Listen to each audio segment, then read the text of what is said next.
Muito bem, muito bem. Eu gostaria de fazer alguns comentários, depois eu passo a palavra para o Daniel, né, que sempre organiza a nossa reunião, organiza a nossa sala. Ele, em verdade, é o grande gestor desse momento aqui, graças ao qual a reunião consegue ser mais dinâmica, né, e passar para as pessoas e assim por diante. Depois do meu comentário, a palavra vai estar franqueada, né, inclusive para a Patrícia, que fez a leitura, mas também para vocês de um modo geral. Esse capítulo é um capítulo sempre interessante, é sempre curioso do Evangelho segundo o Espiritismo, e é um capítulo que intriga algumas pessoas, inclusive eu tive a curiosidade, ou melhor, eu tive a oportunidade curiosa de em alguns momentos travar diálogos com o doutor André Luiz Peixinho, conhecido por demais do movimento espírita, cuja cultura é das mais admiráveis, e em alguns diálogos com Peixinho, que é médico, é filósofo, é psicólogo, ele foi inclusive meu professor em uma pós-graduação que eu fiz há alguns anos, ele me disse o seguinte, que esse capítulo sempre intrigou a ele, né? Da perfeição, do ser de perfeitos, né? E nesse capítulo, o subitem Homem de Bem, que lá está próximo do texto Os Bons Espíritas, aliás, alguns dos textos mais clássicos e conhecidos dos espíritas de um modo geral estão presentes nesse capítulo. O Homem de Bem, por exemplo, que aliás até caiu no evangelho de ontem, lá em casa. O Homem de Bem é um retrato psicológico do indivíduo que está, de alguma forma, vivendo plenamente, integralmente. Os Bons Espíritas, onde tem frases que os espíritas costumam repetir aí, né? Reconhece-se o verdadeiro espírita pelo esforço que faz para domar suas más inclinações e pela sua transformação moral. Os Bons Espíritas. É interessante que tem os Bons Espíritas e logo depois o Homem de Bem, né? É interessante isso, né?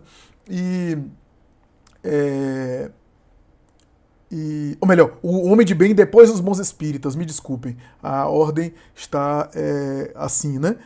E é, e é interessante porque Peixinho me dizia mais ou menos assim, né? Que Flávio, é interessante porque tem tantos desafios, né? O ser de perfeitos, como perfeito é o vosso Pai Celestial, é desafiante. Jesus falou isso. O que é que isso quer dizer? E ele sempre, Peixinho me confessou que sempre ficou intrigado com essa frase. Né? E quando ele leu O Homem de Bem, ele disse para mim: pois é, o homem de bem é tudo isso, mas ainda é homem. Se ainda é homem, ainda está na humanidade.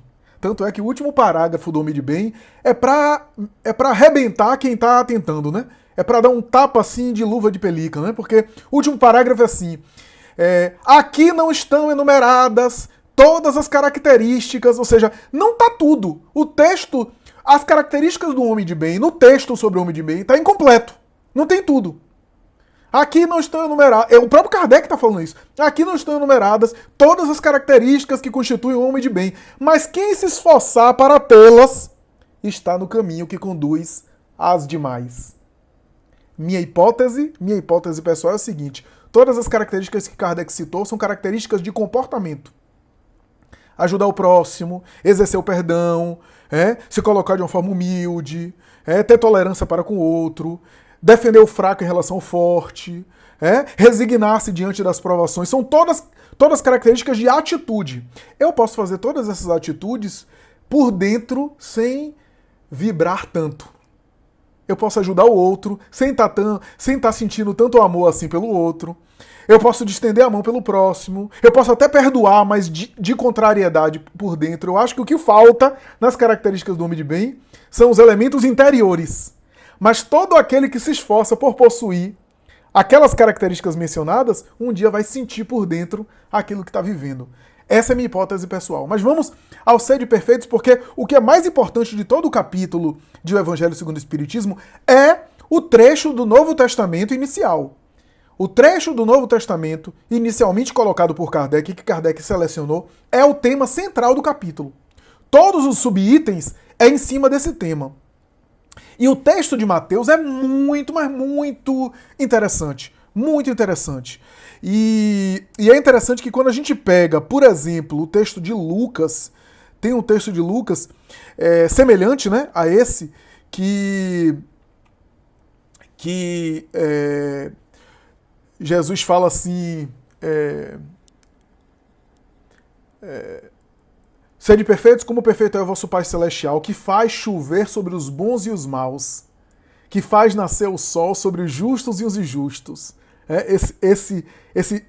Essa alusão, né, que o texto do Evangelho fala é muito importante para nós. Muito importante para nós.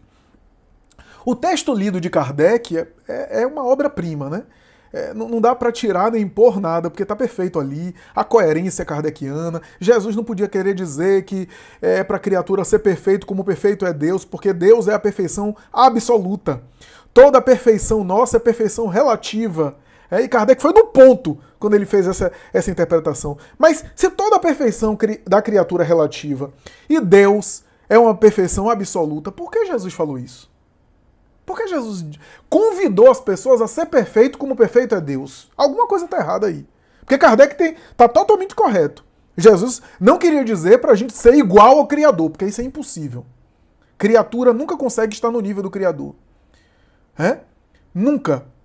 O espírito puro é aquele que está em plena conexão com o Criador, mas ele não é o Criador. Porque o Criador é o absoluto. O espírito puro, por mais puro que seja, é uma criatura. É um espírito. É um irmão nosso que alcançou todas as plenitudes, que Kardec chega a dizer está em conexão direta com o Criador e entende Deus. Os espíritos imperfeitos não entendem Deus, podem até sentir Deus, mas entender não entendem. O espírito puro compreende Deus, os espíritos dizem, compreende e veem a Deus. Vê, claro que não é com os olhos, porque Deus não é algo material para ver. Mas compreendem e percebem. Percebem Deus. E aqui para nós, se Deus é imaterial, eu só posso perceber Deus com uma percepção que não é material. Uma percepção que é espiritual. Então tem uma percepção que a gente não tem ainda desenvolvida, que percebe Deus. Porque eu não posso, com uma percepção material, captar algo que é imaterial. Esse é o primeiro ponto. Então, sede perfeitos como perfeito. Jesus falou isso. Então, como é que a gente, sabendo disso, qual é o sentido de Jesus colocar Deus como a referência para a pessoa ser igual, ser perfeito como? Isso é super interessante, porque ele disse isso. Então, alguma coisa a gente não entendeu dessa proposta de Jesus. Essa consideração que Jesus faz algo a gente ainda não consegue captar. Aqui vai a primeira dica que eu vou falar. No Evangelho, no Novo Testamento, Jesus se refere ao Pai de diferentes modos. Depois observe isso, passa despercebido isso pela maioria de nós e passava por mim. Foi a Bíblia do Peregrino e a Bíblia de Jerusalém, duas Bíblias de estudo que me chamaram a atenção para isso. Jesus de vez em quando fala meu Pai, de vez em quando ele fala nosso Pai e de vez em quando ele fala vosso Pai. O que é que ele quer dizer com isso? E aí quando a gente pega, a gente percebe que quando ele fala meu Pai, é o Criador na percepção e na condição que Jesus já consegue assimilar. Quando ele fala nosso Pai, ele dá um outro tom. E quando ele fala vosso Pai, o texto que a gente está lendo hoje do Evangelho é sede perfeitos, como perfeito é o vosso Pai. Portanto, dentro da condição que a gente consegue assimilar do Criador, ser perfeito com aquilo. Conseguir ser perfeito com aquilo. Eu compreendo Deus como Jesus compreende? Não. Eu consigo abarcar o Criador com a minha mente da mesma forma que a mente de Jesus consegue abarcar o Criador? Não. Então, dentro das minhas possibilidades, daquilo que eu conheço do Criador, eu tento ser perfeito. Já melhorou, né? Já melhorou a interpretação do texto. Já ajudou. Mas não é só isso. Mas já ajuda. Porque aí a gente começa a perceber o que é que eu conheço do Criador. Quando Kardec, em A Gênese, diz que Deus é imaterial, é soberanamente justo e bom, é único, é todo-poderoso, é imutável, aquelas características que o espírita que estudou a codificação conhece, Kardec conclui na Gênese dizendo: isso não é o que Deus é. Isso não faz a gente compreender Deus. Isso somente sinaliza aquilo que Deus não pode deixar de ser. Aquilo que Deus não pode deixar de ser é imutável, imaterial, mas o que Deus realmente é, a gente continua sem compreender. É o que Kardec explicou em A Gênese. Lá, logo no início da Gênese, primeiro ou segundo capítulo, não me lembro, quando ele fala sobre o caráter da revelação espírita e depois fala sobre Deus. Tá? Então, vosso Pai é dentro da vossa percepção do Criador. Essa é a primeira coisa. A segunda coisa é o seguinte: o termo perfeição ou perfeito para o oriental da época, melhor, não apenas para o oriental, para os antigos, para a antiguidade, as civilizações antigas, e sobretudo para o judeu, os gregos também, que eram ocidentais, né? Não tem a concepção que a gente tem hoje. Quando a gente pega os livros de Aristóteles fala, por exemplo, da cadeira perfeita. Qual é a cadeira perfeita? A cadeira perfeita é que exerce a sua função. A cadeira perfeita é aquela que eu consigo sentar sem maiores problemas. Qual é o copo perfeito? O copo que tem água, está realizando a sua função e que eu posso bebê-lo. Esse é o copo perfeito. Tá? O óculos perfeito, na época de Aristóteles não tinha óculos, mas enfim. É o quê? Exerce a sua função, me permite visualizar. Então, perfeito às vezes era utilizado como algo que cumpria a função e não no sentido de algo pleno, no máximo das características, das potencialidades. E o verbo que é utilizado, a expressão que é utilizada, os teólogos da Bíblia de Jerusalém perceberam que a expressão telos. Telos tem a ver com, lembre de teleologia, não é teologia, o estudo das questões divinas. Teleologia é o estudo do sentido das coisas, da função das coisas. Telos tem a ver com função. Por isso que no texto de Lucas diz assim: sede perfeitos como perfeito é o vosso Pai Celestial, que faz chover os bons e sobre os bons e sobre os maus, que faz nascer o sol sobre os justos e os injustos. O que é isso? O que é isso? É o sol cumprindo a sua função. Independente das pessoas serem ingratas com ele ou serem bondosas, o sol nasce e o sol se põe. A chuva vai e cai sobre bons e maus. Não adianta a gente praguejar a chuva ou a gente agradecer a chuva faz o quê? O seu papel. O sol está fazendo o papel dele, a chuva está fazendo o papel dele. O que é que Jesus quer dizer com isso, dentro do verbo telos, que é o verbo utilizado no texto grego? Que independente dos bons ou dos maus, Deus faz o seu papel. Ser perfeito é fazer o seu papel. Quando eu faço o meu papel, quando eu exerço o meu papel, eu estou sendo perfeito. Não importa se eu tenho um inimigo, não importa que alguém me odeia, eu estou fazendo o meu papel. Por isso que ele diz: amai os vossos inimigos, fazei o bem aos que vos odeiam e orai pelos que vos perseguem e caluniam. Porque se somente amardes os que vos amam, que recompensa tereis disso? Não fazem assim também os publicanos? Se saudardes unicamente os vossos irmãos, que fazeis com isso mais que os outros? Os pagãos não fazem a mesma coisa? Sede, pois, vós outros perfeitos, como perfeito é o vosso Pai Celestial. Ou seja, se eu sou uma criatura de Deus que nasci para amar, tem um texto muito bonito de Filomeno de Miranda, que ele vai dizer: o corpo humano com seus hormônios não foi feito para odiar. O corpo humano, com a sua bioquímica, com as suas glândulas, não aguenta odiar durante muitos anos. Acaba enfermando. E aí ele continua dizendo: da mesma forma que o corpo humano não foi fabricado para odiar, o espírito foi programado para amar. Então, independente se alguém me calunia, me persegue, me faz mal, se eu fui criado para amar, eu amando a quem quer que seja, eu devolvendo o mal pelo bem a quem quer que seja, eu estou cumprindo o meu papel. Telos, eu estou sendo perfeito, como perfeito é o vosso Pai Celestial. Dentro, claro, das minhas condições, das minhas limitações. Então, aí a gente fica... Aí dá para entender o texto de uma forma melhor. E é por isso que Kardec, embora não conhecesse nada disso, porque Kardec não conhecia o grego, Possivelmente Kardec, embora fosse poliglota, sabia falar os 5 idiomas além do francês, mas possivelmente Kardec não dominava o grego, e menos ainda o hebraico. Kardec não conhecia dessas nuances que são dos teólogos atuais, mas apesar de não conhecer nada disso, ele foi no ponto. Por que ele foi no ponto? Porque os universitários que estavam no ouvido dele, as cabeças não, que não tinham cabeça, né? Os cérebros, ou melhor, as mentes desencarnadas que estavam por detrás dele, assessorando ele, não mete vergonha em ninguém, não passa vergonha em lugar nenhum. E por isso que ele foi no ponto, e aí ele colocou que a essência da perfeição é a caridade, na sua mais ampla acepção, porque implica a prática de todas as outras virtudes. Qualquer coisa sobre egoísmo, qualquer nuance de orgulho, diminui o sentimento de caridade.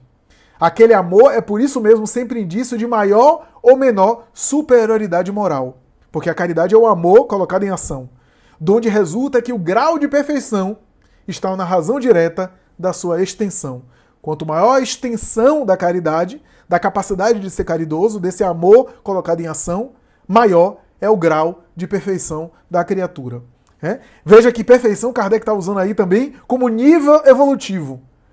O grau de perfeição que o espírito alcançou, ou seja, o nível evolutivo, e não o local que se chega. O nível de perfeição, ou seja, o nível de aperfeiçoamento. Eu considero esse capítulo, Sede Perfeitos, o capítulo da reforma moral, da tão decantada reforma íntima. É aí que ele vai ser colocado. E uma coisa importante, uma curiosidade, esse capítulo é um desdobramento do capítulo Perfeição Moral, último capítulo da terceira parte do Livro dos Espíritos. Se vocês forem pegar o capítulo Perfeição Moral, já está lá os germes, e aliás, até o texto Homem de Bem já está lá, alguns germes desse capítulo Sede Perfeito já está lá.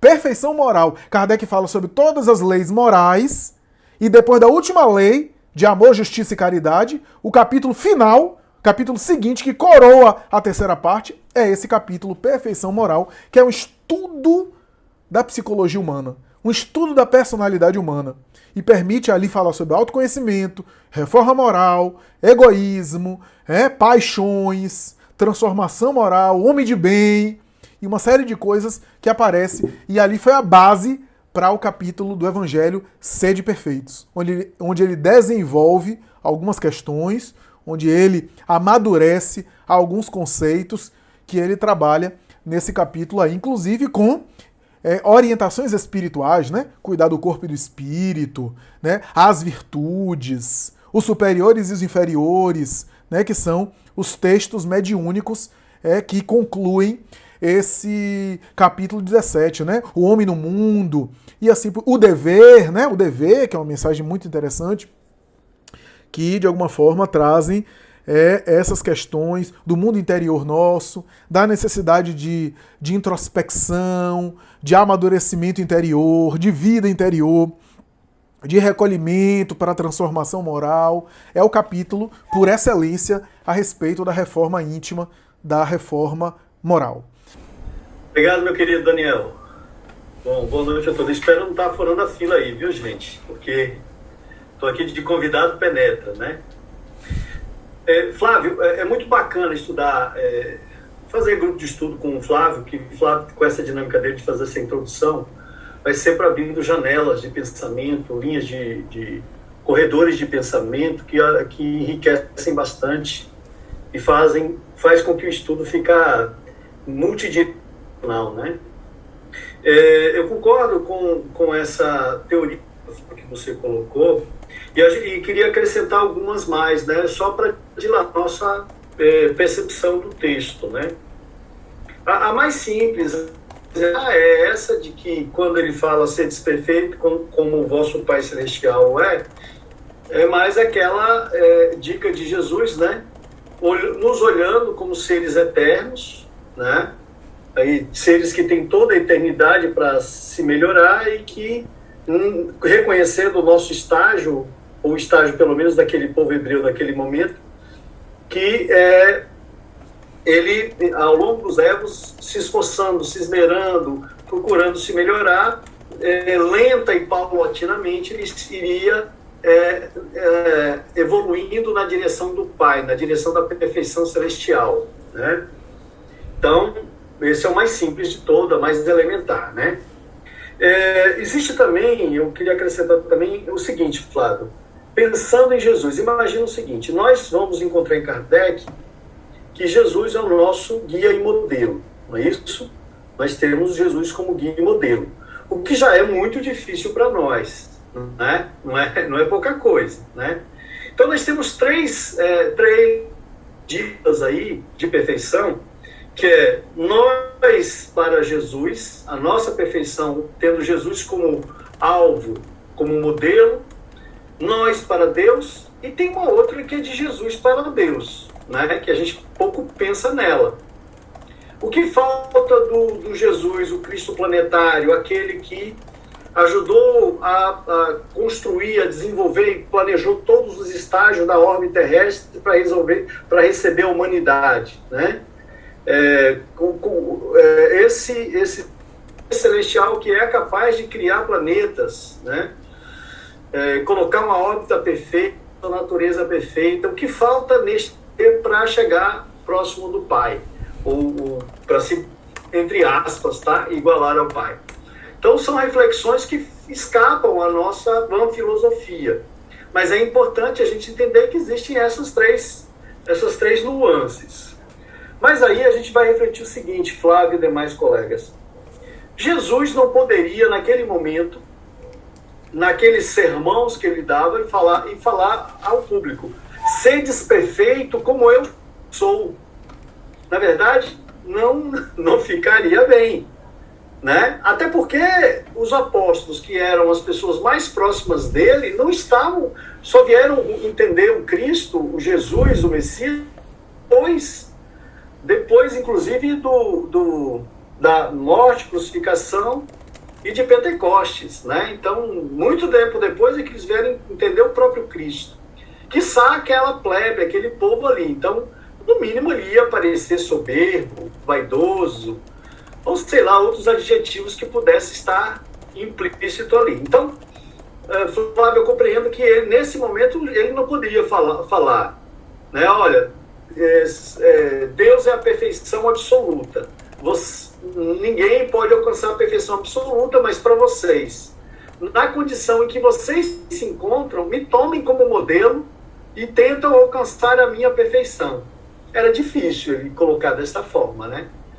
Precisaria que ocorresse todos os cenários que nós vimos, a esteira do tempo, em relação a tudo que se passou com Jesus, o conhecimento, para que a gente pudesse já, em Kardec, vir a compreender isso, que ele é o nosso guia e modelo. Então, numa perspectiva de nós para Jesus e não de nós para Deus. Aí, Flávio, ainda dentro dessa perspectiva, nós podemos especular uma outra coisa interessante. Jesus assume nós, a humanidade, como filhos dele. E em muitos momentos nós nos referimos ao próprio Jesus como nosso pai, né? Não é muito comum ele dizer, eu sou seu pai, né? Não é muito comum encontrarmos nos evangelhos ele dizer, eu sou o vosso pai. Mas ele sabia que ele é o nosso pai planetário, é o governador espiritual do nosso, mas nós podemos dizer que ele é o nosso pai espiritual planetário, né? Então ele sabia disso, né? Então, quem sabe ele não estaria dizendo de si próprio, né? Quando ele fala, como o vosso pai ele estaria se referindo não necessariamente ao Criador, que é a perfeição absoluta, mas em função dele, que já se mostrava como guia e modelo. Não é à toa que depois ele mesmo vai dizer, né, que eu sou o caminho, a verdade e a vida. E quando ele diz isso, ele está se colocando como modelo, ele está se colocando como tutor da humanidade. Ele está se colocando como muitos de nós costumamos chamá-lo de irmão mais velho, né? Como nosso pai. Eu mesmo sou caçula de filho de 6 e fui criado pelos meus irmãos mais velhos, né? Não saí grande coisa, mas não foi por culpa deles, foi mais por culpa minha, né? Entendeu? Então, eu queria deixar isso aí, né? E aí, para completar, que eu acho que essa questão de amar os inimigos é uma das chaves mais importantes da compreensão desse texto. Porque quando nós fazemos a nossa autocrítica, em que estágio eu estou dessa tal perfeição? O quão eu alcancei nesse meu progresso espiritual? Em que patamar eu estou? Né? E veja que nós vivemos uma humanidade muito heterogênea em termos espirituais. No bojo geral, nós estamos mais ou menos no mesmo patamar.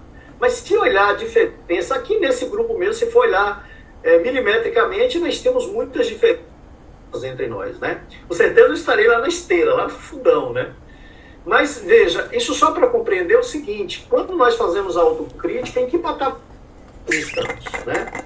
E essa chave do amar os vossos inimigos é uma chave muito poderosa para a compreensão desse cenário, né? Amar as pessoas, ter amor por quem sofre, ajudar os pobres, os miseráveis, ajudar os estrupiados, tudo isso parece ser fácil para todo mundo. Mas você reverter a chave do ódio, daquele que te feriu, daquele que te magoou, daquele que te prejudicou, para a chave do amor, para você mudar essa chave, quantos de nós estamos preparados para isso, né? Então, quando nós conseguimos isso, ou pelo menos mitigar, ou pelo menos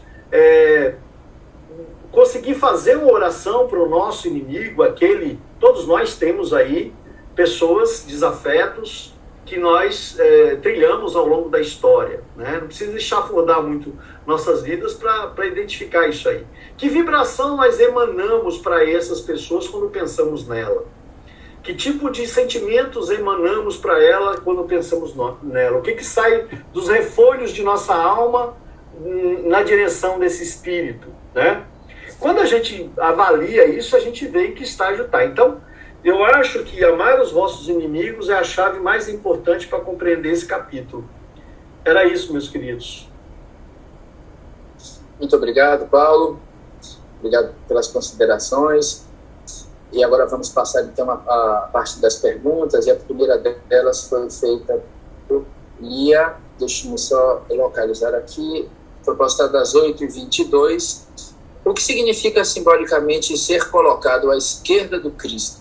Comente para nós. Essa colocação de estar à direita ou à esquerda de Deus é muito presente em alguns momentos nos textos do Evangelho. À direita e às vezes à esquerda de Cristo, né? Lembremos daquele episódio específico da mãe de João e Tiago. João e Tiago, chamado Tiago Maior, né? Os dois cuja mãe era a mãe dos filhos de Zebedeu, né? Foram até, hoje a gente sabe que o nome dela era Salomé, foi até ele e abordou ele dizendo: Senhor, quando o seu reino chegar, quando o vosso reino chegar, coloca um filho meu à sua direita e outro à sua esquerda, para que eles possam também gozar desse reino, etc. Veja a dimensão e a ideia que se fazia em relação ao reino de Jesus, né? A ideia de que Jesus seria uma espécie de político do mundo, né? Uma espécie de governador de Israel, que deveria aplicar uma espécie de revolução, ou aplicar um golpe de Estado, tomar o trono para si, e dominar o mundo a partir daí, colocando Israel no topo, no centro do mundo, e colocando o próprio povo hebreu como dominador do mundo, né? Essa era a tendência predominante, majoritária da interpretação teológica a respeito do Messias. Era o Messias, assim, belicoso, Messias revolucionário em prol de causas positivas. Essa era a interpretação majoritária, foi isso que fez Judas se movimentar em relação à traição, porque ele queria acelerar a revolução, ou seja, Jesus, quando vir aquele exército, ele vai usar do poder dele e vai aplicar ali um golpe revolucionário, porque Judas estava achando que Jesus estava muito devagar.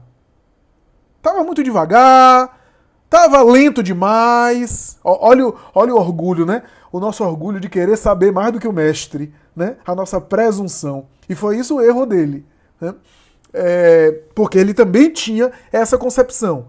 Havia uma outra concepção que era a concepção do Messias pacífico, do Messias cordeiro, do Messias que deveria se autodoar, baseado em um trecho de Isaías. Isaías falava de um cordeiro, de um Messias cordeiro, mas essa não era a interpretação majoritária, tá? Não era a interpretação teológica maior, predominante entre os rabinos, né?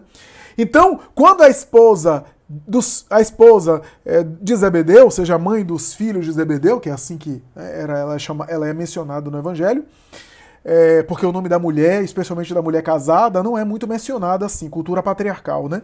Então, era mencionado muitas vezes o sobrenome dela. E aí pede, né? Solicita Jesus. Olha, quando o seu reino chegar, bota um filho meu na tua direita e outro. Quer dizer, foi o primeiro caso de tentativa de nepotismo no Evangelho. Né? Nepotismo bíblico. Né? E aí Jesus responde: quanto a colocar um na minha direita e outro na minha esquerda, não depende de mim, mas sim do meu Pai que está nos céus. Mas é necessário saber se eles estão dispostos a beber da minha taça. E realmente todos os dois beberam da taça, né? Beberam da taça. Tiago foi decapitado, né? E João deu a vida inteira dele de dedicação, morrendo em idade avançada na ilha de Patmos, no promontório de Éfeso, depois de ter escrito o evangelho dele, e inclusive de ter escrito o último livro do Novo Testamento, que é o Apocalipse. Morreu se doando completamente em idade avançada. Aliás, João é o único apóstolo que morreu de morte morrida, né, e não de morte matada. Não experimentou o holocausto no sentido de uma morte violenta, né? O próprio Jesus teria dito, né? E ele não morrerá. Joana de Ângeles, interpretando essa passagem, vai dizer: ele não tem débitos com o passado. Ele não tem karma, em uma linguagem oriental. Ele não precisa, portanto, passar pelo holocausto. E foi o único, realmente. Todos os outros morreram de maneira violenta. Né? João deu a vida inteira, idade avançada, etc. Não tinha necessidade, não tinha os débitos, a necessidade da prova. Embora fosse espírito em evolução, não tinha compromissos com o passado, com débitos do passado. Essa era a interpretação que Joana de Ângeles faz. Não obstante, mais de 1000 anos depois, ele reencarna como São Francisco de Assis, e aí sim dá uma vida inteira, inclusive de dores, mas foi opção pessoal. Não era débitos resgatado. Era uma dor que o próprio São Francisco escolheu, e ofereceu-se ali. Talvez o João, que não experimentou o martírio, quis experimentar inclusive os estigmas na vida, como São Francisco. Inclusive se doando ao máximo das resistências orgânicas, né, em prol do Evangelho. Se colocar na esquerda ou na direita tem a ver com esse lugar de intimidade. Por quê? Tanto a esquerda quanto a direita, na época de Jesus, quando se fazia uma ceia, quando se fazia uma alimentação, a alimentação era algo sagrado, viu? Não é que nem hoje que você pede pelo iFood, ou você vai em um drive-thru e come seu sanduíche lá mesmo, com milkshake de Ovomaltine. Não, não. Na época de Jesus, a alimentação era um negócio sério. Era algo sagrado. Primeiro que você comia com as mãos, e tinha o ritual de higiene, e depois, as pessoas que estavam próximas de você tinham que ser pessoas consideradas pessoas boas, espiritualizadas, porque aquele era um ato imundo. Você comer com pessoas que não eram boas, porque você ia se corromper. Tinha todo o ritual, era um ritual religioso se alimentar. Abraão recebeu anjos, né, mensageiros espirituais, e sentou com eles e comeu. Moisés também na alimentação, e assim por diante. Jesus horrorizava os fariseus porque ele sentava com prostitutas e pecadores para comer. Aquilo horrorizava os fariseus. Como é que ele é profeta e faz isso? Né? Mas havia, portanto, essa cultura. Sentar-se numa mesa para se alimentar, o anfitrião, ou aquele que está à frente dessa alimentação, ele coloca perto dele, na esquerda e na direita, aquelas pessoas de maior importância dele. Em grau proporcional de aproximação. À medida que vai se distanciando, pessoas menos próximas ou menos importantes para ele. É mais ou menos o que acontece hoje, por exemplo, na política, né? Você tem um político lá, né? As pessoas que estão próximas a ele são assessores, são pessoas da confiança dele, e assim por diante. É a herança dessa cultura judaica. Então, sentar-se próximo, tanto é que no banquete messiânico, o chamado banquete messiânico, porque o judeu acreditava que o Messias viria, se sentaria numa mesa, ao lado de Deus, ao lado direito de Deus, o Messias sentava. Então veja, se o Messias senta no lado direito de Deus, quem é que vai sentar próximo do Messias? No lado esquerdo dele. No lado esquerdo dele. E aí, porque no lado direito já está Deus. Então, isso é super interessante, né? Então, nesse sentido, a gente pensa o seguinte: o banquete messiânico era acreditado que o Messias, Deus, Moisés e os profetas, todos sentariam numa mesa, e seria o banquete messiânico, comeriam pão, beberiam vinho com azeite, cordeiro, que era a alimentação da época, e o restante da mesa seria ocupado pelos eleitos. A discussão era: quem eram os eleitos? Quem seriam os eleitos? E aí dava pano pra manga, era tanta discussão, era só o judeu, não era só o judeu, o gentio também poderia, não, é só o judeu, mas só é o judeu que cumpre a lei e que é circuncidado. Não, o judeu que não é circuncidado, mas que cumpre a lei, pode também participar do banquete. Havia uma discussão sem fim sobre isso. Jesus narrou a parábola das bodas, do festim de bodas, para responder essa pergunta. Porque ele aborda o banquete messiânico nessa oportunidade. Então, sentar-se próximo à esquerda seria estar em plena conexão com Cristo, ou em plena conexão com Deus. Essa é a interpretação que a gente faz hoje a respeito dessa passagem. Desculpe me alongar um pouco. Flávio, você gostaria de tecer alguns comentários ou faço certo? Não, é bem rápido, é bem rápido. É só para dizer que é isso mesmo, Eliane. É nesse sentido mesmo. Não a perfeição, como Kardec aborda, a perfeição como sendo comparar-se ao Criador, porque isso é impossível. Jesus utilizou, e Patrício colocou muito bem, né? Jesus muitas vezes utilizava Deus como referência. Né? Lembra do jovem que diz: bom mestre, ele diz: ninguém chameis de bom, porque bom só Deus. Mas mestre, sim, eu o sou. É como se ele dissesse: você acha que eu sou bom? Você não sabe como é que é o Criador. Aliás, ele fez isso na parábola do filho pródigo, né? Porque a parábola do filho pródigo, como diz Abraham Joshua Heschel, né?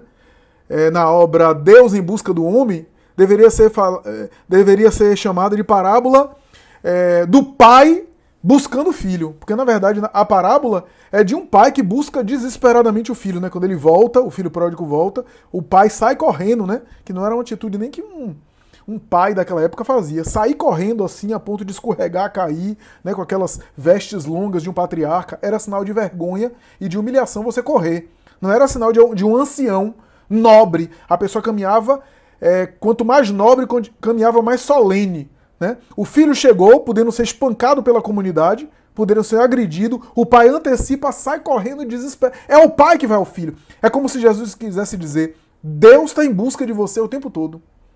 Deus está correndo atrás de você. Você acha que eu sou bom? Deus é a bondade. Olha só. Bom é adjetivo. Mas Deus não é bom, Deus é a bondade. Né? É substantivo. Então, isso é super interessante. Então, é perfeição nesse sentido, Eliane, e nesse sentido evolutivo. Aí o Espiritismo tem um diferencial nesse sentido, né? Porque como o Espiritismo é uma doutrina que fala muito em evolução, fala nesse nível de aperfeiçoamento, nesse nível perfectível. Alguém colocou aí nos comentários por escrito, né? Somos perfectíveis. É isso mesmo. Somos perfectíveis, ou seja, o nível de perfeição, nível de aperfeiçoamento, o grau de perfeição que a gente chegou. É nesse sentido que a gente deve considerar, né?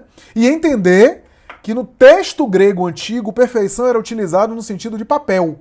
Aquele que cumpre o papel está sendo perfeito. Se eu estou cumprindo o meu papel, como o sol que nasce e se põe, como a chuva que dá, quando eu cumpro o papel, eu estou sendo perfeito. Deus cumpre o papel dele, e por isso que ele é perfeito. Nesse sentido de perfeição. Né? Não essa perfeição neurótica obsessiva, né? Contra a qual Carl Gustav Jung, o psiquiatra suíço, se rebelou. Né? Ele costumava dizer aos pacientes que quando você procura muito perfeição, você está distante dela. Né? Que o sujeito não deveria procurar perfeição, mas deveria procurar ser pleno. Ser pleno é diferente de querer ser perfeito. Né? Nesse sentido perfeito de uma neurose obsessiva. Né? Não nesse sentido, né? Nesse sentido de conflito. Né? A perfeição aí colocada por Kardec é graus de aperfeiçoamento. É níveis de aperfeiçoamento. Então, a chave que o Espiritismo oferece é muito importante, que é a chave do processo evolutivo. Nenhuma doutrina, me permito aqui um pouco de bairrismo, né? Um pouco de ufanismo, de ficar falando bem da nossa doutrina, mas nenhuma doutrina que eu conheço que propõe o processo evolutivo como o Espiritismo propõe. Eu sei que há doutrinas reencarnacionistas orientais muito boas, mas não propõe o processo evolutivo como o Espiritismo propõe, dessa maneira tão sofisticada. E outra coisa, Patrício também falou uma coisa muito importante, que é o seguinte: para caracterizar o que é ser de perfeitos, Jesus tomou como referência o amor aos inimigos. Porque se você ama os inimigos, você ama qualquer pessoa.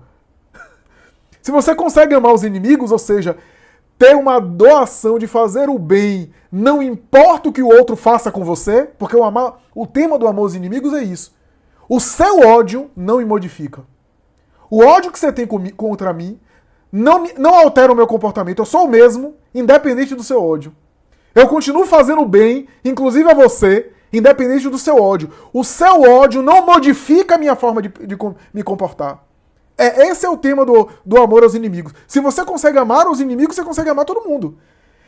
É uma outra coisa importante. Eu não vejo nenhuma outra doutrina propor amar os inimigos como a doutrina do Cristo.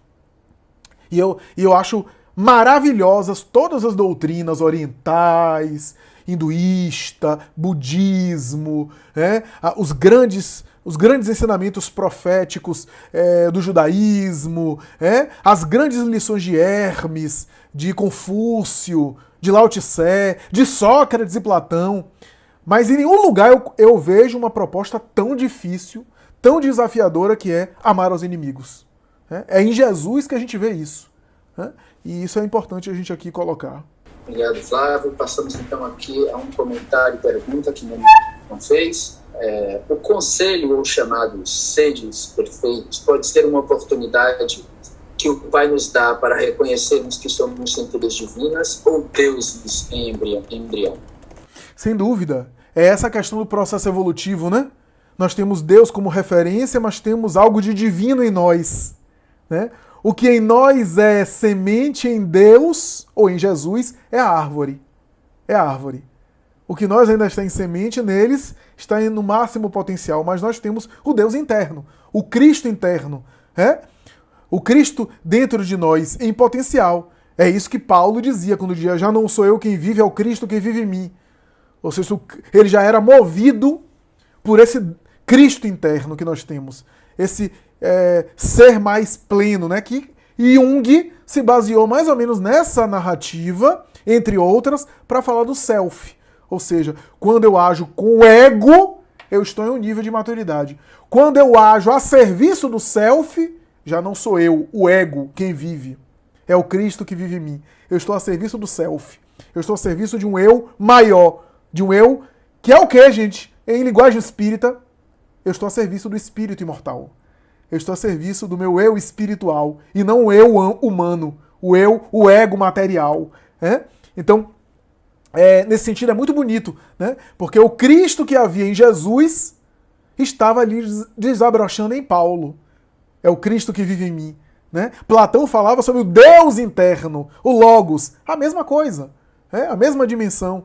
Então, é centelha divina nesse sentido, imagem e semelhança nesse aspecto, nós somos divinos, né? Como na nossa proporção, é claro, com as devidas proporções, mas guardamos a centelha divina, então somos deuses com o D minúsculo. Joana tem uma frase muito interessante, Joana vai dizer que nós somos lucigênitos, né? Lucigênitos se somos lucigênitos, gênitos de gênese e lux, de luz. Então, da luz gerados. Se somos gerados pela luz, também somos luz. Ela comenta isso, dizendo que nós somos lucigênitos, né? Gerados pela luz, portanto, somos luz também. Ainda que em potencial, ainda que em embrião. Então, a referência é o Criador. E, gente, se a gente parar para pensar, A referência ao Criador, não no sentido de copiar o Criador, porque isso seria um absurdo, copiar, até porque o Criador não é um exemplo humano para a gente copiar, mas a referência do Criador é o quê? Amor incondicional, doação incondicional, humildade. Deus é o mais humilde de todos, porque Deus é o único que não aparece. O Criador é o único que não aparece. Ele é o mais humilde, é o mais discreto. Ele aparece através da sua obra, da sua criação, mas ele nunca se manifesta. Então, olha só, humildade absoluta, bondade incessante. Então, a gente deveria copiar Deus nesse sentido. As dádivas que ele nos fornece, a gente deveria multiplicar. Agora, a gente consegue compreender o Criador totalmente? Não. Como é que a gente vai entender o Criador em nosso nível evolutivo? Olhando para Jesus. Deus é, eu sempre digo isso, Deus é somente aquilo que Jesus apresenta? Não. Deus é mais.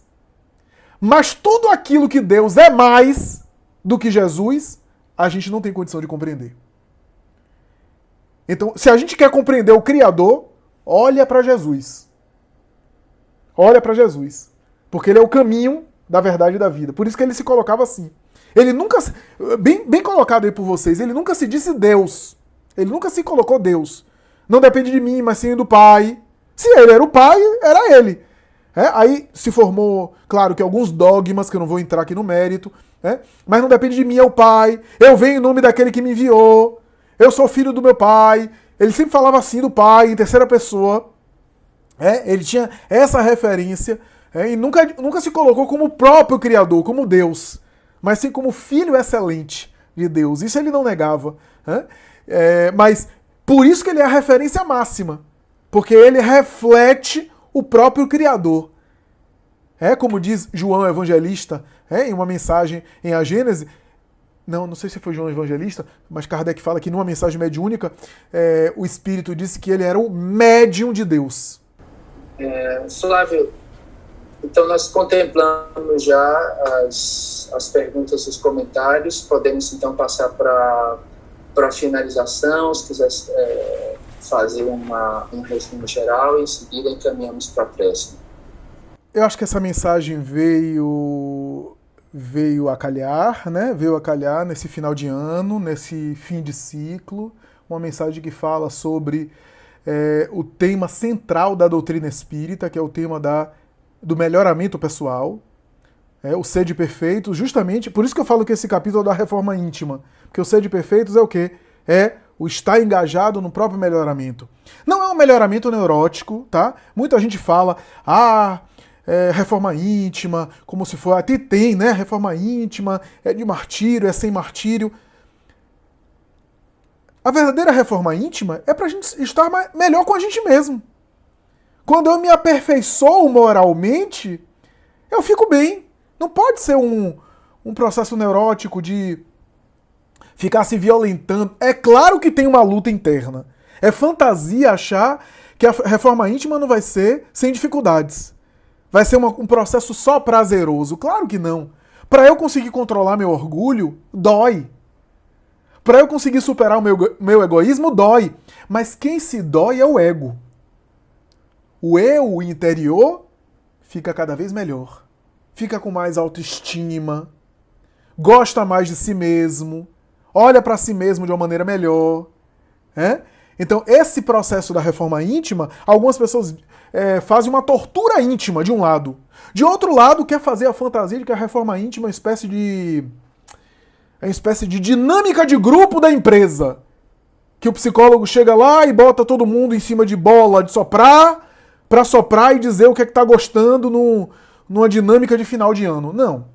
Nem uma coisa nem outra. Nem essa fantasia romântica, porque a reforma íntima às vezes dói. Joana de Anjos diz que o autodescobrimento é um parto doloroso.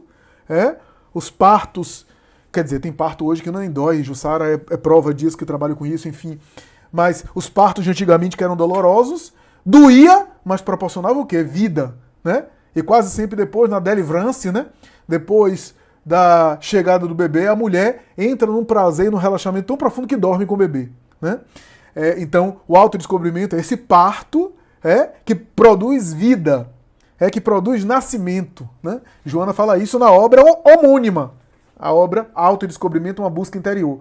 Uma das obras da coleção psicológica, se eu sobreviver até lá, o Raciocínios Espíritas vai gravar toda a obra psicológica. Eu estou prometendo há 3 anos e ainda não cheguei a publicar nem a primeira ainda, mas enfim, a gente chega lá. Mas é uma mensagem que vem a calhar nesse momento de reflexão, como eu falei na prece, né? Esse momento de final de ano nada mais é do que o suceder de um calendário, né? As horas são as mesmas do ponto de vista prático. 11h59 do dia 31 de dezembro e meia-noite do dia 1º de janeiro, nada mais é do que um minuto depois. Nós somos o resultado daquilo que fizemos antes. Então o mundo não vai se transformar e nós não vamos nos transformar. E as pessoas não vão se transformar magicamente só porque a gente mensurou, escalonou o calendário e assim a gente considera que daqui a pouco estamos em outro ano.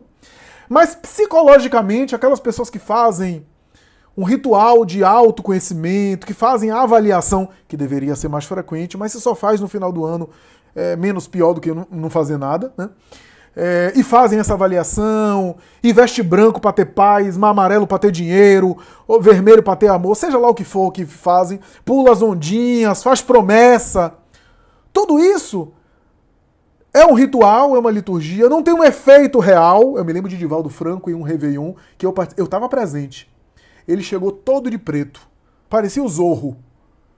Quando ele chegou na Mansão do Caminho lotado, eu via aquelas senhoras da frente, né? De preto, ficou aquele alvoroço, ele passou sorrindo, de propósito ele passou sorrindo, subiu na tribuna, e quando ele tomou a palavra, ele começou a dizer que não é a roupa, não é passar o Réveillon de branco, que necessariamente vai ter paz, não é a roupa, afinal, a roupa branca é símbolo de paz aqui. Em outras culturas é outra roupa. No Japão é a vermelha, que é símbolo de paz. Então, não é a roupa, é a atitude interior, etc. Mas é claro que a gente respeita. Se a pessoa acredita que vai se renovar, aquilo tem um efeito psicológico sobre ela. Se ela faz uma autoavaliação, aquilo é positivo. Ela abre espaço na sua mente até para os espíritos bons ajudarem ela. Então, é válido? É válido. É válido porque a pessoa para pensar mais em si, mergulha mais em si, faz aí as promessas, faz uma espécie de checklist daquilo que fez, daquilo que não conseguiu fazer, renova os votos para o ano seguinte. Isso é positivo, porque é um processo de trabalho interior, de reflexão, de autoconhecimento, de estabelecimento de projetos de vida para o próximo ano. Isso é válido, é bem-vindo.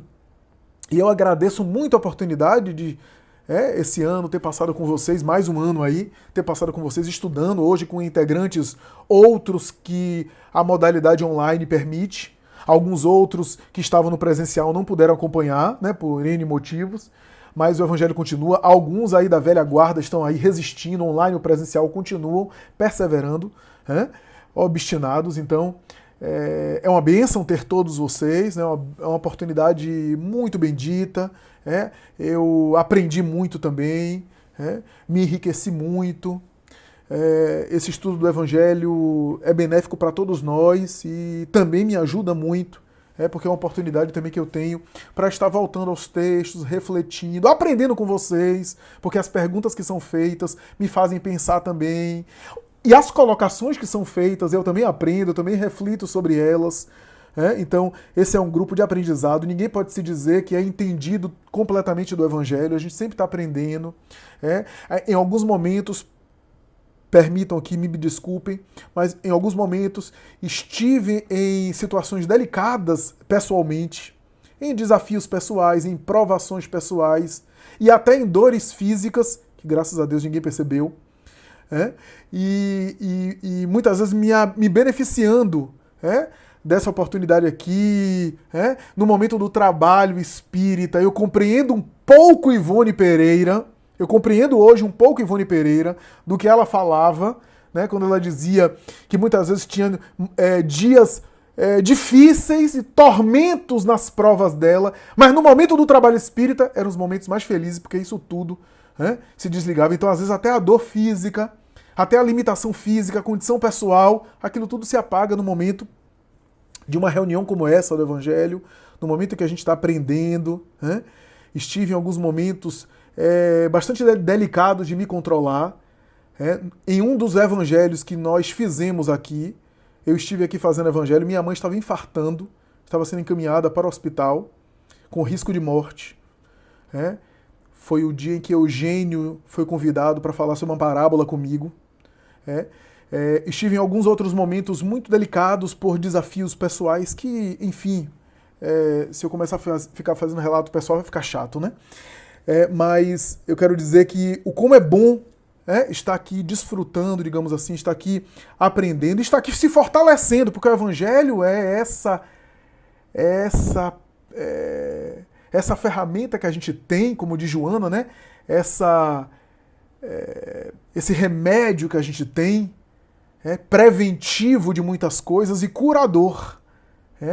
Por isso que ela chama de evangelho terapia. Joana de Ângeles fala isso. E eu fico espantado como as pessoas dizem assim, evangelho não, eu já sei. Eu vou pro dia da cura. E evangelho é o quê?